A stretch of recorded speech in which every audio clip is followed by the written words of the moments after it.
This is Carl at National RV Detroit. I'm going to walk you through this 2023 InTech Oasis. The new name for it is AUCTA, A-U-C-T-A. Okay. This is going to be a how-to video. It's not a floor plan video. So I'm just going to show you some of the features and how they work, okay?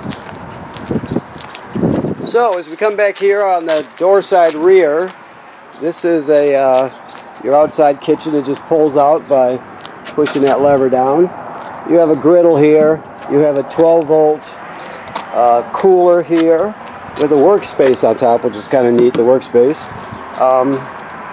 Now, this has to be, the griddle has to be plugged into the LP system, so you unclip the cord from here, or the line from here, and then plug it into this quick connect down here that you can see, right?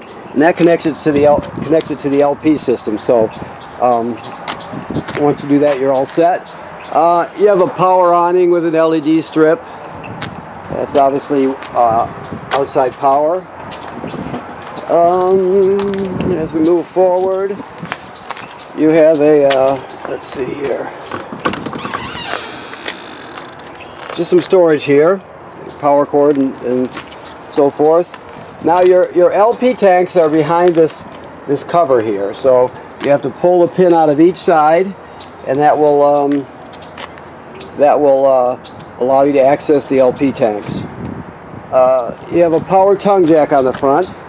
Now, if this power tongue jack was ever to fail, you can pull this plug right here, and you can use a 3/4. There's a hex there. You can use either a 3/4 inch crank or a 3/4 inch socket on a drill or a ratchet, whatever you have, and you can actually crank this up and down manually in an emergency, so you can always get it hitched and unhitched. Okay. This is a vent for your battery, which is inside under one of the seats. I'll show you where it's at. Your water heater works on both gas and electric. Keep in mind you can drain the water heater right here. It's an anode rod and a drain plug. It takes an 1 1/16 6-point socket to get it in and out. And then you have a gas burner here and an electric heating element here. The switches are inside the trailer. Just make sure you don't run the water heater without water in it. So if you drain it, like you'll do periodically, make sure you fill it back up before you turn on the electric heating element or the gas burner, okay? That's just your vent for your furnace. This is where your power cord hooks up. We're not plugged in right now. This is just coax through for, let's say, campground cable. Okay, your tanks are here, and your valves are there, if you can see them. Gray and black valves now. This is where you hook up the water. So this is the most common hookup right here, is the city water hookup. You just put the hose on there, turn it on, and you're all set. Now if you're camping someplace without city water, whether you're boondocking or wherever you're at without city water, you can pre-fill your fresh water tank right here, and then use the onboard pump to pump the water. So all the plumbing will work as though you have city water. You'll just be pumping it out of the fresh water tank, okay? Of course, if you have city water, you don't have to worry about the tank or the pump. This is a coiled sprayer and a hookup right there, quick connect. You have your dump hose here and a reducer to reduce from a 30 to a 20, and that's your cover, it looks like, for your front window, inside cover, okay? You have looks like a housing for a backup camera, okay? Make sure the manufacturer says every 90 days you should inspect your seals, inspect the roof. Any place you see caulk or sealant from the factory, you should take a look at, make sure it's still good and tight. Make sure there's no damage to the roof by, let's say low branches or road debris or anything like that. Just look it over. You can't see what's happening up there unless somebody goes up there, so it's an important thing to do. All right, let's go inside. See what we have here. Okay. Your lights are all here. Okay. And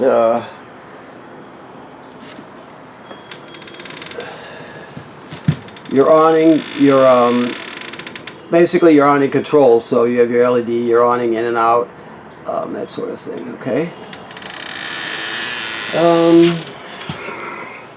TV, of course. You have a remote for the TV.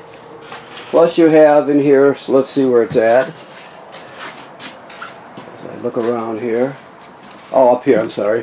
So this is your sound system. That's what the smaller remote's for. This is plays AM, FM radio. It has Bluetooth, so you can stream wirelessly from your phone or your tablet. You have a USB drive here, so you can put all your MP3s on one stick, let's say, and take it with you. You got an HDMI in, so if you wanted to go in with the HDMI, let's say with a portable Blu-ray player or something, you can go right in there. Like I said, it also has 2 speaker zones, Zone A and Zone B. A is inside the trailer, B is outside. So it does everything you need and then some. Your control panel's up here. Your water pump is here.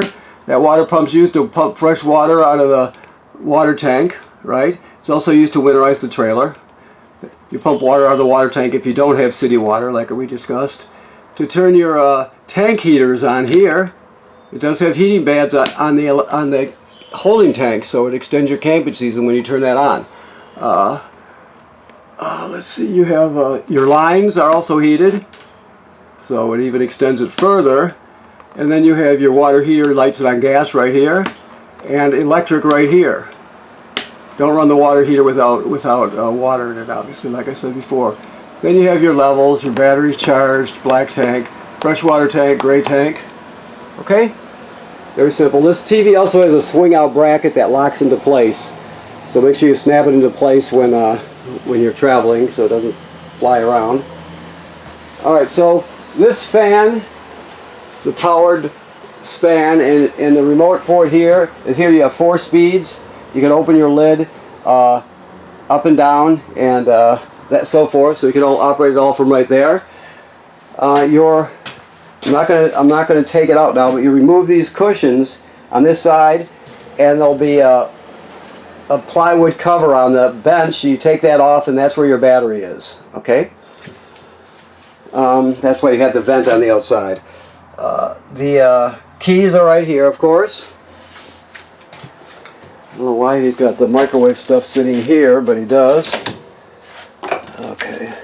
I don't know why he did that, but I'll just put it out of the way for now. This is a convection microwave, so it's much better than just a regular microwave.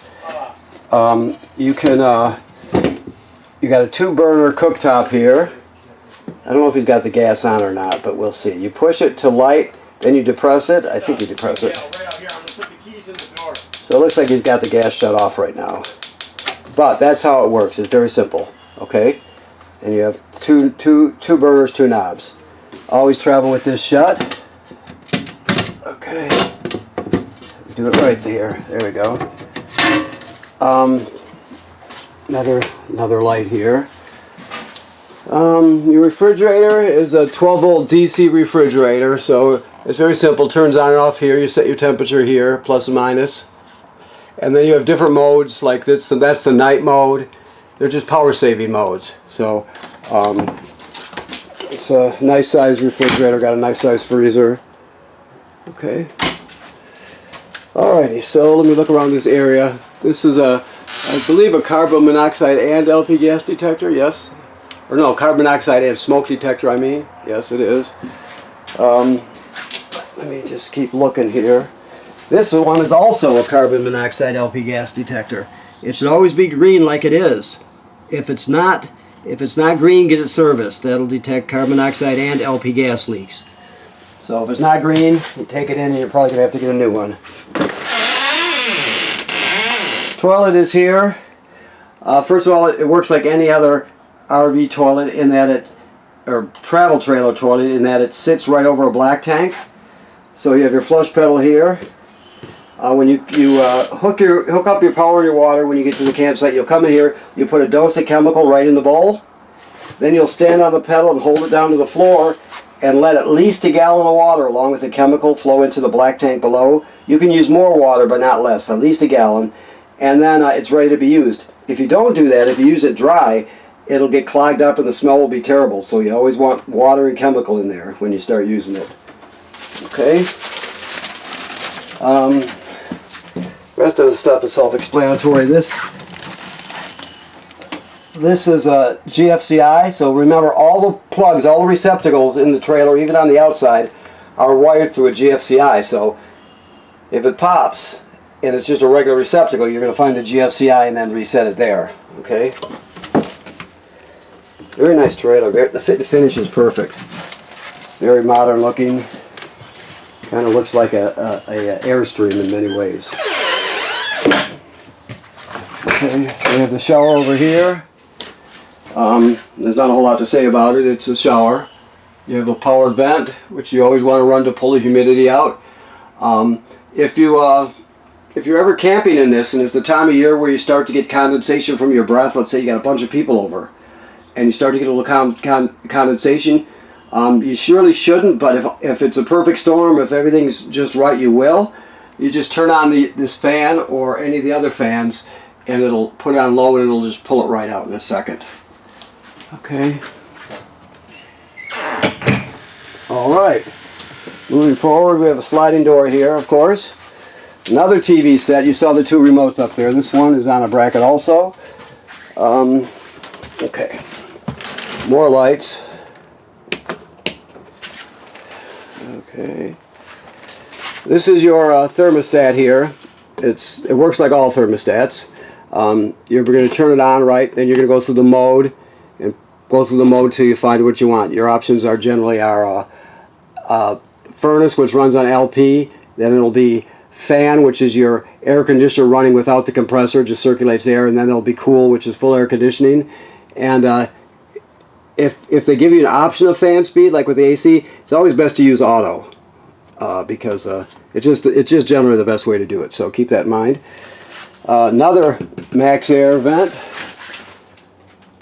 These vents are great. You're going to see that on the days, this is so well insulated, on the days that it's not really warm enough to run the air conditioner, you put both of those on and open a window, and you'll be shocked at how much it cools it down. Or maybe you won't be, but it works very well. Just more storage. You have duplexes, and then you have charge ports, of course. More lighting. This is your emergency window here. It's self-evident. You just pull up the levers and the window swings out. Let me see if this comes up or not. Yes, it does. So, your water pump and your valves are here, right? You can see the valves down there for when it comes to winterizing it and dewinterizing it. Okay, keep that in mind. This is some kind of a cushion that folds out.